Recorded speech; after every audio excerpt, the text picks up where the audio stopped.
ಮೈಸೂರು ಎಂದಾಕ್ಷಣ ಕಣ್ಣೆದುರು ಬರುವುದೇ ಮೈಸೂರು ಮಲ್ಲಿಗೆ, ಮೈಸೂರು ಪಾಕ್, ಮೈಸೂರು ದಸರಾ, ಮೈಸೂರು ಅರಮನೆ ನಗರಿ, ಕ್ಲೀನ್ ಸಿಟಿ, ಇನ್ನೂ ಹಲವಾರು ಬಿರುದುಗಳು ಮೈಸೂರು ಎಂಬ ಜಿಲ್ಲೆಗೆ ಇದೆ.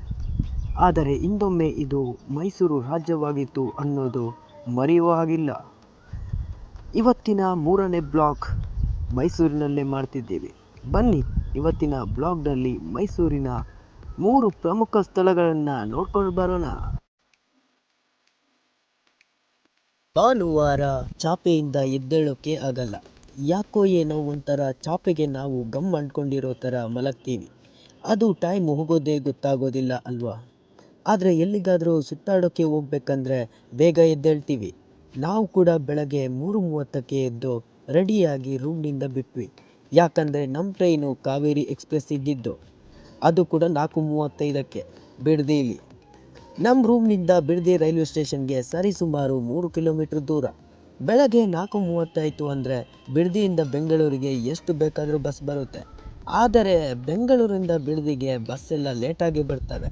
ಇದು ಯಾಕೆ ಹೇಳ್ತಿದ್ದೀನಿ ಅಂದರೆ, ನಮ್ಮ ರೂಮ್ನಿಂದ ಬಿಡದಿ ರೈಲ್ವೆ ಸ್ಟೇಷನ್ಗೆ ನಡ್ಕೊಂಡೇ ಹೋದ್ವಿ. ನಮಗೆ ಇನ್ನೊಬ್ಬ ಗೆಳೆಯನಿಗೆ ಕಾಯ್ತಿದ್ವಿ. ಅವನು ಟ್ರೈನ್ಗೆ ಟಿಕೆಟ್ ತಗೊಂಡು ಬಂದ. ಬಿಡದಿಯಿಂದ ಮೈಸೂರಿಗೆ ಒಬ್ಬರಿಗೆ 55 ರೂಪಾಯಿ.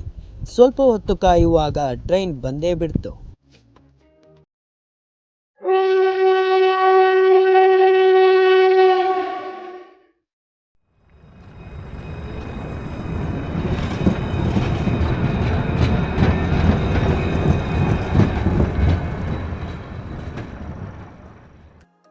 ನಾವು ಅಂದ್ಕೊಂಡ್ವಿ 4:35ಕ್ಕೆಲ್ಲ ಜನ ಕಡಿಮೆ ಇರ್ತಾರೆ, ಆರಾಮಾಗಿ ಸೀಟ್ ಸಿಗುತ್ತೆ ಅಂತ.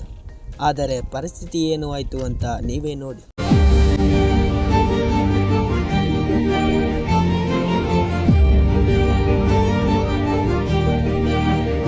ಬಿಡದಿಯಿಂದ ನಮ್ಮ ಪ್ರಯಾಣ ಪ್ರಾರಂಭವಾಯಿತು.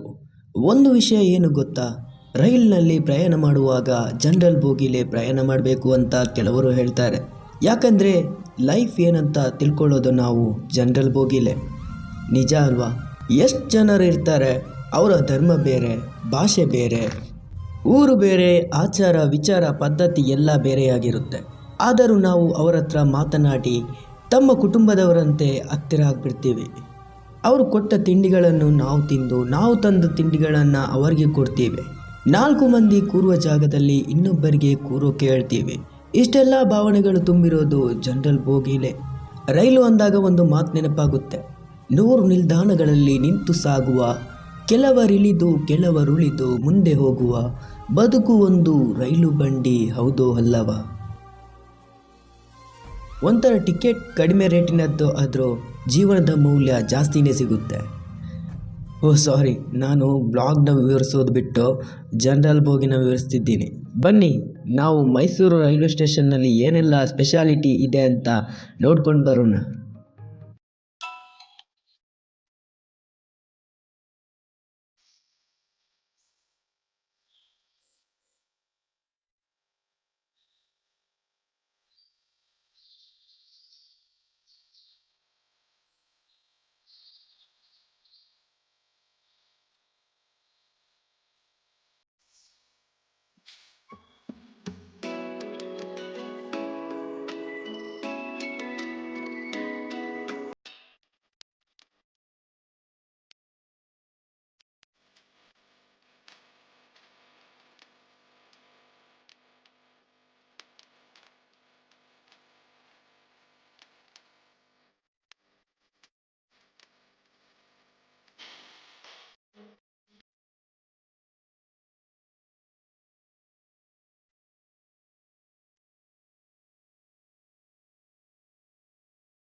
ರೈಲ್ವೆ ಸ್ಟೇಷನ್ನಲ್ಲಿ ಫೋಟೋಸ್ ವಿಡಿಯೋಸ್ ತಗೊಂಡು ರೈಲ್ವೆ ಸ್ಟೇಷನ್ನಿಂದ ಹೊರಗಡೆ ಬಂದ್ವಿ. ಅಲ್ಲಿಂದ ಮೈಸೂರು ಸಿಟಿ ಬಸ್ ಹತ್ತಿ ಅದರಲ್ಲಿ 60 ರೂಪಾಯಿ ಕೊಟ್ಟು ಒಂದು ದಿನದ ಬಸ್ ಪಾಸ್ ತಗೊಂಡ್ವಿ. ಒಂದು ಸ್ವಲ್ಪ ಬಸ್ನಲ್ಲಿ ರೌಂಡ್ಸ್ ಹಾಕಿದ್ವಿ ಅನ್ಸುತ್ತೆ. ನಿನ್ನ ಕಂಡ ಮೇಲೆ ಕಣ್ಣು ಕುರುಡುವಾಗಿ ಹೋದರೂನು ನಿನ್ನ ಕಣ್ಣ ಬೆಳಕಲ್ಲೇ ನಾ ನಡೆಯುವೆನು. ಸುಂದರ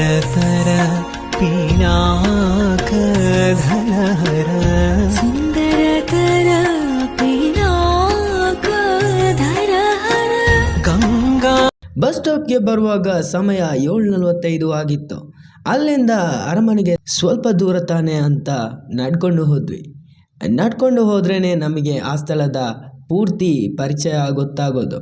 ಹಾಗೆಯೇ ನಮ್ಮ ಫ್ಯಾಮಿಲಿನ ಕರ್ಕೊಂಡು ಬಂದರೆ ಅವ್ರಿಗೂ ನಾವು ಗೈಡ್ಲೈನ್ಸ್ ಮಾಡೋಕ್ಕಾಗೋದು. ಹೀಗೆ ನಡ್ಕೊಂಡು ಹೋಗ್ತಾ ಇರಬೇಕಾದ್ರೆ ಹೋಟೆಲ್ ಎದುರುಗಡೆ ಒಂದು ಕೆಂಪು ಕಲರ್ ಬಸ್ ನಿಂತಿತ್ತು. ನಾವು ಅಂದ್ಕೊಂಡ್ವಿ ಯಾರೋ ಮುಂಬೈನವರು ಗೌರ್ಮೆಂಟ್ ಬಸ್ನಲ್ಲಿ ಮೈಸೂರಿಗೆ ಬಂದಿದ್ದಾರಂತ. ಆಮೇಲೆ ಹತ್ರ ಹೋದಾಗ ಆಶ್ಚರ್ಯ ಆಯಿತು. ಅದರ ಒಳಗಡೆ ತುಂಬ ಜನ ತಿಂಡಿ ತಿಂತಾಯಿದ್ರು. ಅದು ಬಸ್, ಆದರೆ ರೋಡ್ ಮೇಲೆ ಓಡಾಡೋ ಬಸ್ ಅಲ್ಲ. ಹೋಟೆಲ್ನವರು ಪ್ರವಾಸಿಗರಿಗೆ ಅಟ್ರಾಕ್ಷನ್ ಆಗೋಕೆ ಮಾಡಿರುವ ಬಸ್ಸಿನ ರೀತಿಯ 6 ಚಕ್ರಗಳಿಲ್ಲದ ಹೋಟೆಲ್. ನಿನ್ನ ಕಂಡ ಮೇಲೆ ಕಣ್ಣು ಕುರುಡುವಾಗಿ ಹೋದರೂನು ನಿನ್ನ ಕಣ್ಣ ಬೆಳಕಲ್ಲೇ ನಾ ನಡೆಯುವೆನು. ಗಾಡಿ ಪಾರ್ಕಿಂಗ್ ಏರಿಯಾ ನೋಡಿದಾಗ ಎಲ್ಲ ಒಂದು ಕಡೆ ಡೌಟ್ ಹೊಡೆಯೋಕ್ಕೆ ಸ್ಟಾರ್ಟ್ ಆಯಿತು. ಯಾಕೆ ಒಂದು ಗಾಡಿ ಇಲ್ವಲ್ಲ? ಮೈಸೂರು ಅರಮನೆಗೂ ಗೌರ್ಮೆಂಟ್ ರಜೆ ಏನಾದರೂ ಕೊಟ್ಟಿದ್ದಾರೋ? ಅದು ಬೇರೆ ನಾವು ಕೂಡ ಬಂದಿರೋದು ಆದಿತ್ಯವಾರನೇ. ಆದರೆ ಅಲ್ಲಿನ ಅನೌನ್ಸ್ಮೆಂಟ್ ಕೇಳಿ ಆಶ್ಚರ್ಯನೂ ಆಯಿತು. ನನಗೆ ನಾನೇ ಬಕ್ರ ಆದಂಗಾಯಿತು. ಯಾಕಂದರೆ ನಾನು ಮೈಸೂರಿಗೆ ಹೋಗ್ತಿರೋದು ಇದು 3ನೇ ಸಲ.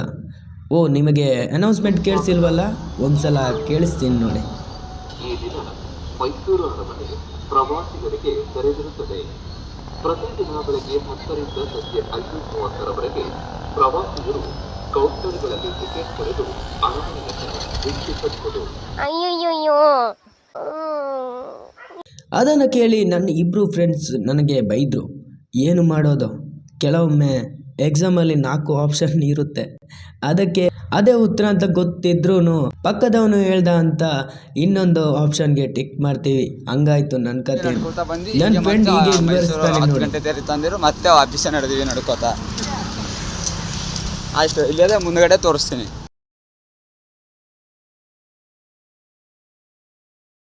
ಸರಿ, ಮತ್ತೆ ಏನು ಮಾಡೋದು? ಅವನು ಹೇಳ್ದಂಗೆ ನಡ್ಕೊಂಡು ಬಸ್ ಸ್ಟ್ಯಾಂಡ್ಗೆ ಹೋದ್ವಿ. ಇನ್ನೇನು ಮಾಡೋದು, ಬೆಳಗ್ಗೆ ಬಂದಿದ್ದೀವಿ, ಫಸ್ಟ್ ದೇವರ ದರ್ಶನ ಮಾಡೋಣ ಅಂತ ಚಾಮುಂಡಿ ಬೆಟ್ಟಕ್ಕೆ ಹೊರಟ್ವಿ. ಪುಣ್ಯಕ್ಕೆ ಆವಾಗಲೇ ಒಂದು ಬಸ್ ಬಂತು. ಬಸ್ ಫುಲ್ಲು ಖಾಲಿಯಾಗಿತ್ತಂತ ಹೇಳಿ ಹೋಗಿ ಬೇಗನೆ ಸೀಟಲ್ಲಿ ಕೂತ್ಕೊಂಡ್ವಿ.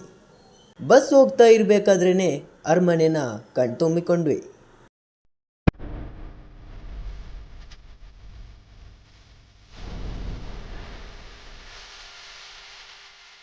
Under water tunnel, aquarium,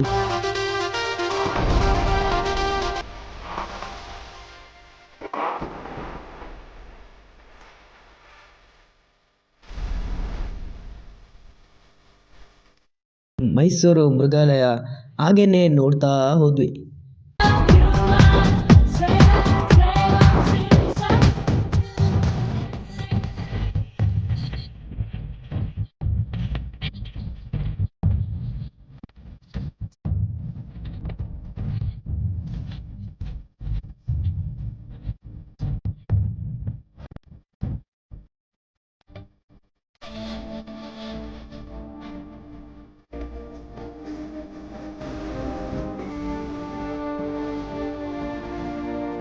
Chamundi ಬೆಟ್ಟಕ್ಕೆ ಬಸ್ ಹೋಗ್ತಾ ಇರಬೇಕಾದ್ರೆ ರೋಡಲ್ಲಿ ಫುಲ್ ಟ್ರಾಫಿಕ್ ಜಾಮ್ ಆಗಿತ್ತು. ಆದರೆ ಚಾಮುಂಡಿ ಬೆಟ್ಟದಿಂದ ಕೆಳಗಡೆ ನೋಡುವಾಗ ಇಡೀ ಮೈಸೂರು ಸಿಟಿನ ನೋಡ್ಬೋದು.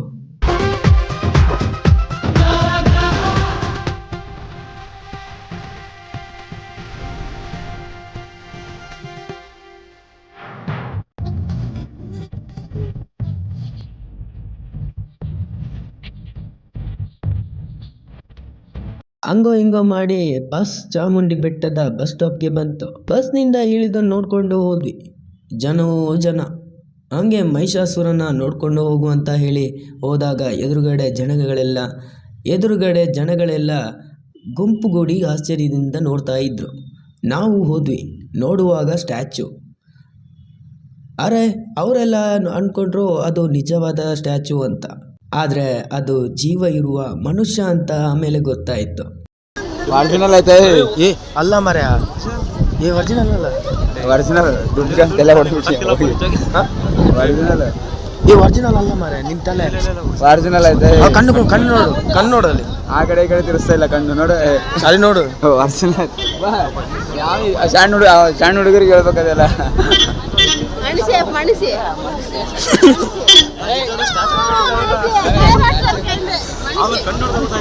ಕಣ್ಣ ಕೈ ನೋಡ್ರಿ ಗೊತ್ತಾಗಲ್ಲ. ಕಣ್ಣು ಯಾಕೆ ನೋಡ್ತೀಯ? ಕೈ ನೋಡ್ರಿ ಗೊತ್ತಾಗಲ್ಲ. ಕಣ್ಣು ನೋಡ್ದಾಗ ಗೊತ್ತಾಯ್ತು ನನಗೆ. ಯಾರ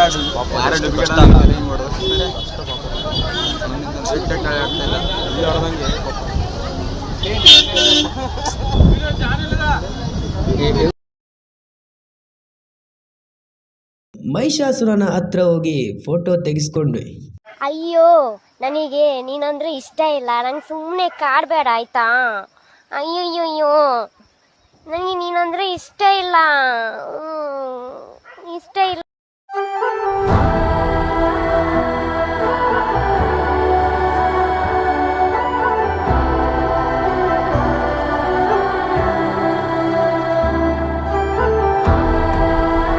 ಮೈಸೂರು ಚಾಮುಂಡೇಶ್ವರಿಯ ದರ್ಶನ ಮಾಡೋಣ ಅಂತ ದೇವಸ್ಥಾನದ ಕಡೆ ಹೋದಾಗ ತಲೆ ತಿರುಗೋದು ಒಂದು ಬಾಕಿ ಇತ್ತು ನೋಡಿ. ಒಳಗಡೆ ಹೋಗಿ ದರ್ಶನ ಮಾಡೋದು ಬಿಡಿ, ಹೊರಗಡೆನೆ ಓಡಾಡೋಕೆ ಆಗ್ತಿಲ್ಲ, ಅಷ್ಟು ಜನ. ನಾನು ಫ್ರೆಂಡ್ಸ್ ಹತ್ರ ಹೇಳಿದೆ, ಒಳಗಡೆ ಹೋಗಿ ದರ್ಶನ ಮಾಡ್ತೀನಿ ಅಂದರೆ ಸಂಜೆವರೆಗೂ ಇಲ್ಲೇ ಇರಬೇಕು, ಹೊರಗಡೆಯಿಂದನೇ ದೇವರ ದರ್ಶನ ಮಾಡೋಣ ಅಂತ. ಒಂಥರ ನಮ್ಮ ಪರಿಸ್ಥಿತಿ ಹೇಗಾಯಿತು ಅಂದರೆ ಕೈಗೆ ಬಂದು ತುತ್ತು ಬಾಯಿಗೆ ಬಂದಿಲ್ಲ ಅಂತ ಎಲ್ಲ ಹಂಗಾಯಿತು. ಫೋಟೋ ವಿಡಿಯೋ ಎಲ್ಲ ತೆಗೆದ್ವಿ. ಹಾಗೆ ಒಂದು ಕೋತಿನ ಜನ ಎಲ್ಲ ನೋಡ್ತಾ ಇದ್ರು. ಕೋತಿ ಮುಚ್ಚಳ ತೆಗೆದು ಜ್ಯೂಸ್ ಕುಡಿತು. ನೋಡೋಕೆ ಬಹಳ ಖುಷಿಯಾಗಿತ್ತು.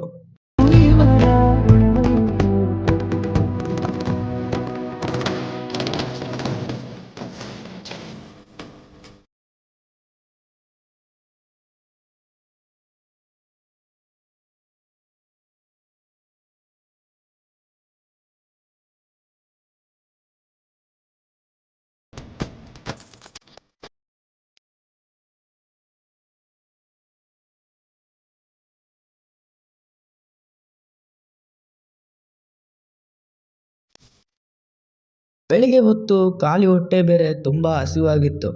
ನೋಡ್ಕೊತ ಬರುವಾಗ ಅನ್ನದಾಸೋಹ ಕಾಣಿಸ್ತಿತ್ತು. ಹೋಗಿ ಪ್ರಸಾದ ತಿನ್ನೋಣ ಅಂದರೆ ಅಲ್ಲಿನೂ ಜನಜಾತ್ರೆ ಥರ ಇತ್ತು. ಅನ್ನ ಬಡಿಸೋರು ಕಾಣಿಸ್ತಾನೇ ಇರಲಿಲ್ಲ. ನೋಡುವಾಗ ಜನಗಳ ಮಧ್ಯದಲ್ಲಿ ಇದ್ದರು.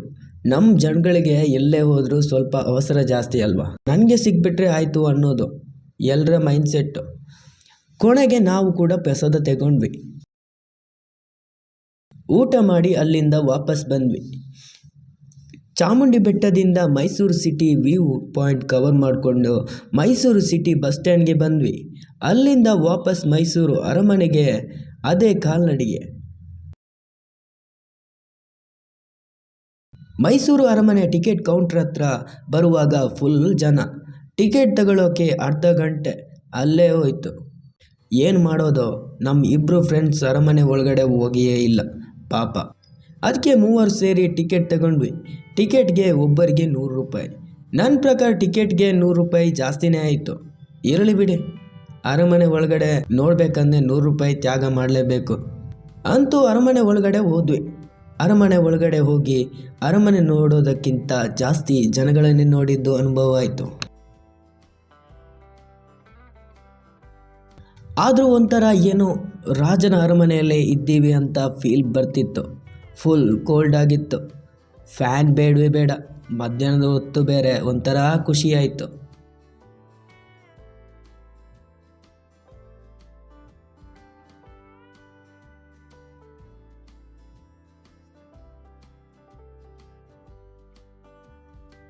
ಅರಮನೆಯಲ್ಲಿ ಕನ್ನಡಿ ಎದುರು ವಿಡಿಯೋ ಮಾಡ್ಕೊಳ್ಳೋಣ ಅಂದರೆ ಜನರು ಹೇಳೋದು ಸ್ವಲ್ಪ ಸರ್ಕೊಳ್ರಪ್ಪ ಅಂದರು.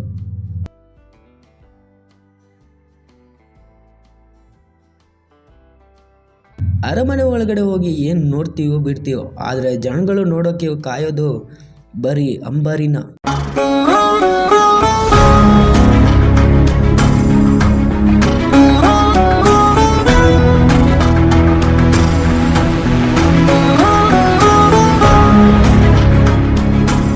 ಹಂಗೆ ಮೈಸೂರು ಅರಮನೆ ಒಂದ್ಸಲ ನೋಡ್ಕೊಂಡು ಬರೋಣ ಅಲ್ವಾ.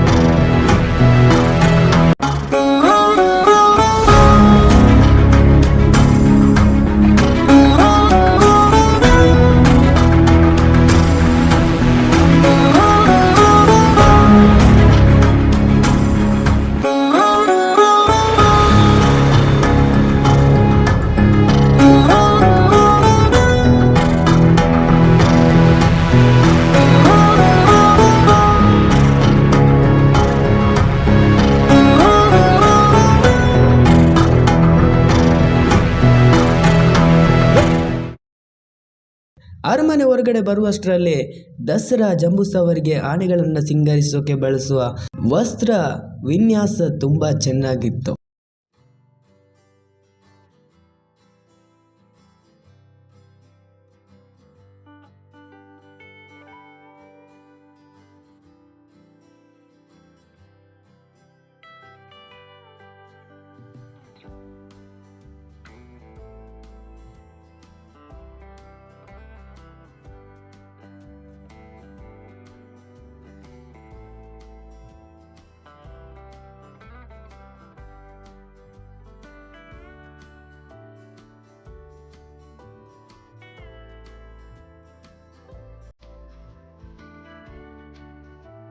ಹೊರಗಡೆ ಬಂದು ಅರಮನೆ ಸುತ್ತ ರೌಂಡ್ ಹಾಕಿದ್ವಿ.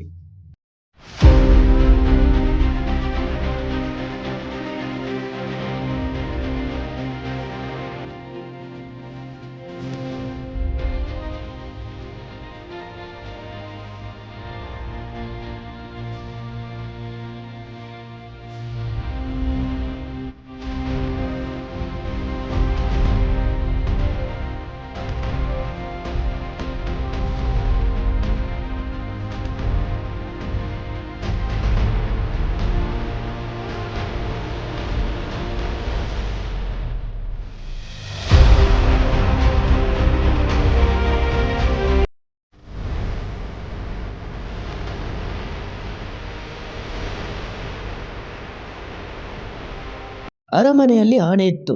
ಆ ಆನೆ ಎಲ್ಲರೂ ಮುಟ್ಟಿದ್ವಿ. ಆನೆನ ಮುಟ್ಟುವಾಗ ಏನೋ ಒಂಥರ ಖುಷಿ ಆಯ್ತು.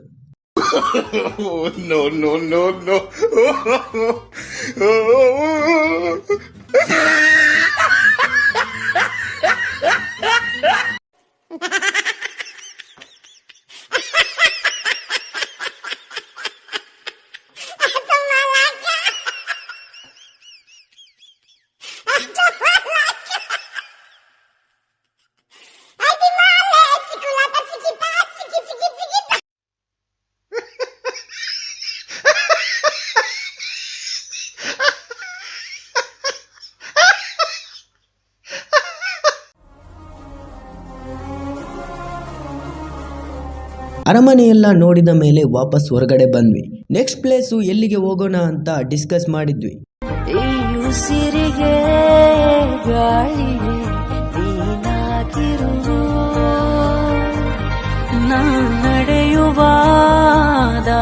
ಅದಕ್ಕೆ ನಮ್ಮ ಫ್ರೆಂಡ್ಸ್ ಅಂದರು ವಿಷ್ಣುವರ್ಧನ್ ಸ್ಮಾರಕಕ್ಕೆ ಹೋಗೋಣ ಅಂತ. ನಾನು ಅಲ್ಲಿಗೆ ಹೋಗಿರಲಿಲ್ಲ. ಮೈಸೂರು ಅರಮನೆಯಿಂದ ಬರೀ 10 ಕಿಲೋಮೀಟರ್ ದೂರ ಇದೆ. ನಾವು ಸಿಟಿ ಬಸ್ನಲ್ಲೇ ಉದ್ಬೂರು ಅಂತ ಒಂದು ಬಸ್ ಸ್ಟಾಪ್ ಬರುತ್ತೆ, ಅಲ್ಲಿ ಇಳ್ಕೊಂಡ್ವಿ. ಇಳ್ಕೊಂಡ್ಮೇಲೆ ಒಂದು ಕನ್ಫ್ಯೂಷನ್, ಇದು ವಿಷ್ಣುವರ್ಧನ್ ಸ್ಮಾರಕಕ್ಕೆ ಹೋಗುವ ದಾರಿ ಹೌದೋ ಅಲ್ವೋ ಅಂತ. ನನ್ನ ಫ್ರೆಂಡು ಕಿರಣ್ ಅವರು ಮೊದಲೇ ಹೋಗಿದ್ರು. ಅವರು ಹೇಳಿದ ಮೇಲೆ ಕನ್ಫ್ಯೂಷನ್ ಎಲ್ಲ ಕಡಿಮೆ ಆಯಿತು. ಯಾಕೆ ಕನ್ಫ್ಯೂಷನ್ ಅಂದ್ರೆ ಅಟ್ಲೀಸ್ಟ್ ಒಂದು ಈ ದಾರಿ ವಿಷ್ಣುವರ್ಧನ್ ಸ್ಮಾರಕಕ್ಕೆ ಹೋಗುವ ದಾರಿ ಅಂತಲೂ ಬರೆದಿಲ್ಲ. ಅದಕ್ಕೆ ಟೂರಿಸ್ಟ್ಗಳೆಲ್ಲ ಕನ್ಫ್ಯೂಸ್ ಆಗ್ತಾರೆ. ಅದು ಏನೇ ಇರಲಿ, ಬನ್ನಿ, ಟೈಮ್ ವೇಸ್ಟ್ ಮಾಡೋದು ಬೇಡ, ವಿಷ್ಣುವರ್ಧನ್ ಸರ್ ಸ್ಮಾರಕ ನೋಡಿ ಬರೋಣ. ಬೆಳಗ್ಗೆ 9 ಗಂಟೆಯಿಂದ ಸಂಜೆ 5 ಗಂಟೆವರೆಗೆ ಯಾವಾಗ ಬೇಕಾದರೂ ಫ್ರೀಯಾಗಿ ವಿಸಿಟ್ ಮಾಡ್ಬೋದು. ವಿಷ್ಣುವರ್ಧನ್ ಅವರ ಸ್ಮಾರಕವನ್ನು 11 ಕೋಟಿ ವೆಚ್ಚದಲ್ಲಿ ನಿರ್ಮಿಸಲಾಗಿದೆ ಅಂತೆ. ಸಾಹಸ ಸಿಂಹ ವಿಷ್ಣುವರ್ಧನ್ ರವರ 7 ಅಡಿ ಎತ್ತರದ ಪ್ರತಿಮೆ ನೋಡ್ಬೋದು. ಬನ್ನಿ ಒಳಗಡೆ ಹೋಗಿ ನೋಡ್ಕೊಂಡು ಬರೋಣ. ಇಲ್ಲಿ ಒಳಗಡೆ ಹೋಗುವಾಗ ಸ್ಮಾರಕದ ರಕ್ಷಣೆ ಮಾಡುತ್ತಿರುವ ವಾಚ್ಮ್ಯಾನ್ ಇದ್ದಾರೆ, ನೋಡಿ ಒಂದು ಸಲ. ಇವರು ನಮಗೆ ಮಾತ್ರ ತುಂಬ ಇಷ್ಟ ಆದರು. ಯಾಕೆ ಅಂದ್ರೆ ಯಾರೇ ಪ್ರವಾಸಿಗರು ಬಂದರೂ ಚೆನ್ನಾಗಿ ಮಾತಾಡಿಸ್ತಾರೆ. ಸ್ಮಾರಕದ ಒಳಗಡೆ ಸುತ್ತಲೂ ವಿಷ್ಣುವರ್ಧನ್ ರವರ ಫೋಟೋಗಳು ನೋಡೋಕ್ಕೆ ಸಮಯ ಸಾಕಾಗೋದಿಲ್ಲ, ಅಷ್ಟು ಫೋಟೋಗಳಿವೆ.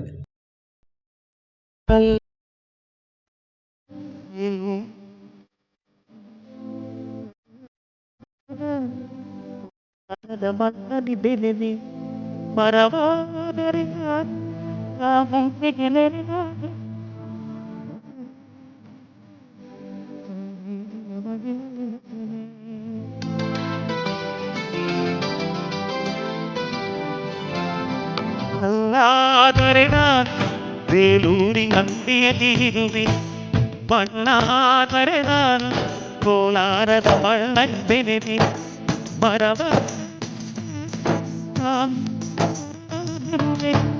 ಮಧುವಾದ ಕಾವೇರಿಯ ಮಡಿಲಲ್ಲಿ ಮದುವೆ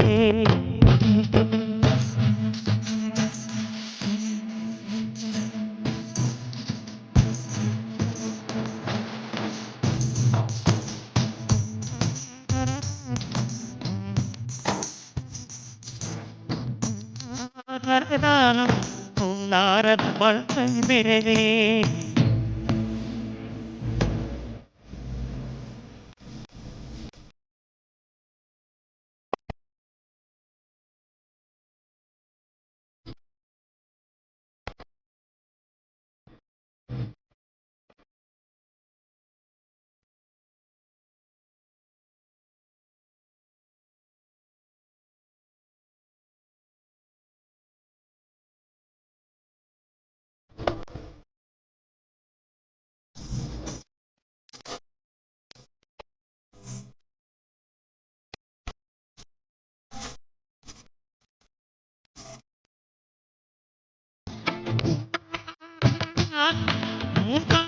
ಪಾರ್ಟಿಗಿರಿ ತುಂಗಾದರೆ ನಾನು ಆ ತುಂಗೆಯ ದಡದ ನಡಿವೆ ಮಳೆಯಾದರೆ ಮಳೆಗಾದ ಮೈ ತುಳಿವೆ ಕುಡೆಯಾದರೆ ಆ ಜೋಗದ ಸಿರಿಯ ತೆರೆವೆ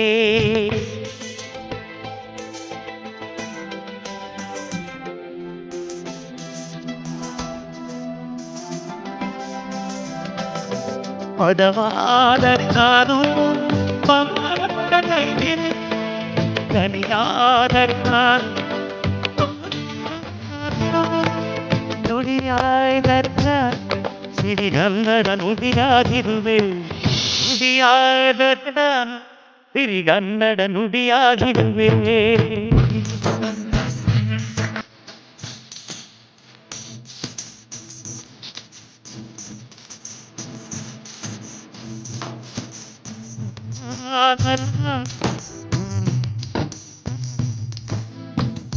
ಆದರೆ ನಾನು ಕೋಲಾರದ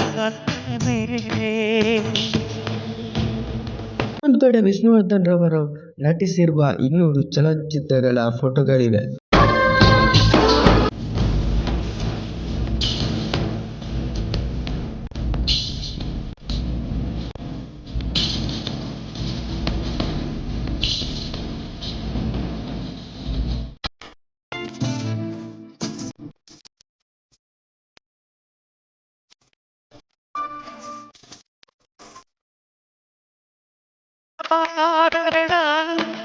ಹಂಪೆಯ ಚರಿತೆಯ ತೆರೆದೆ ಮಂಡ್ಯಾದರೆ ನಾನು ಕೊಡಗಿನ ಶಿರದ ತೆರೆದೆ ಬೆಳಕಾದರೆ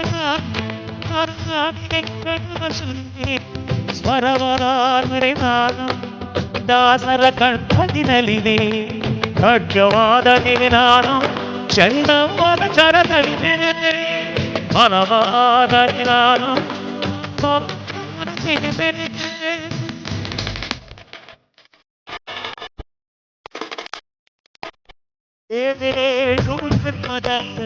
ಕನ್ನಡ ಕುಲವಾಗಿರುವೆ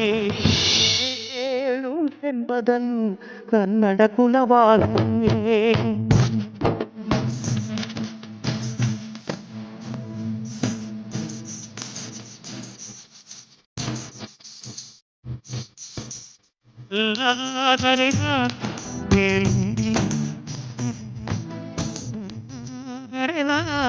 ಕೋಲಾರದ ಬಳ್ಳಲ್ಲಿ ಬೆರೆದೆ ಮರವಾದರೆ ಎಲ್ಲ ಫೋಟೋಸ್ ನೋಡ್ಕೊಂಡು ಸ್ಮಾರಕದ ಮಧ್ಯಭಾಗಕ್ಕೆ ಬಂದ್ವಿ.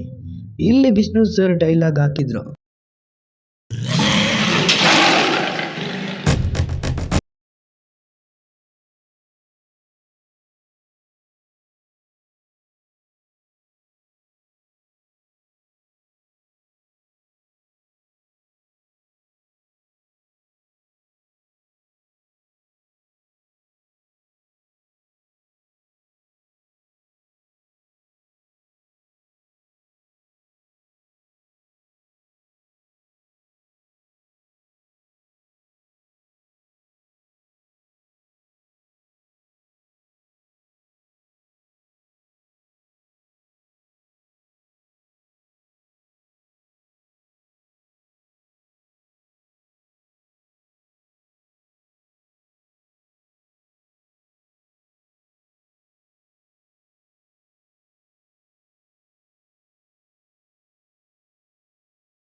ಹಂಗೆ ಹೋಗ್ತಾ ಒಳಗಡೆ ಸಿನಿಮಾ ಥಿಯೇಟರೂ ಇದೆ.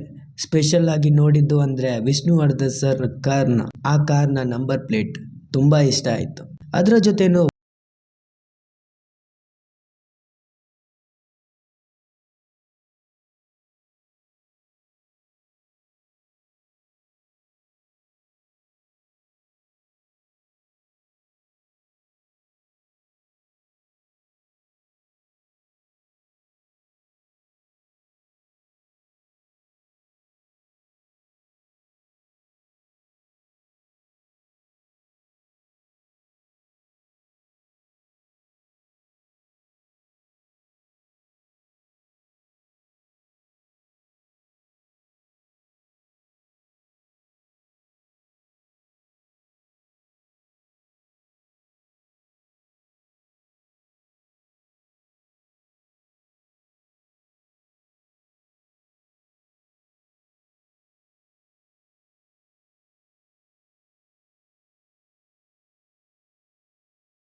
ಅಲ್ಲಿಂದ ಮೈಸೂರು ಬಸ್ ಸ್ಟ್ಯಾಂಡ್ಗೆ ವಾಪಸ್ ಹೋದ್ವಿ.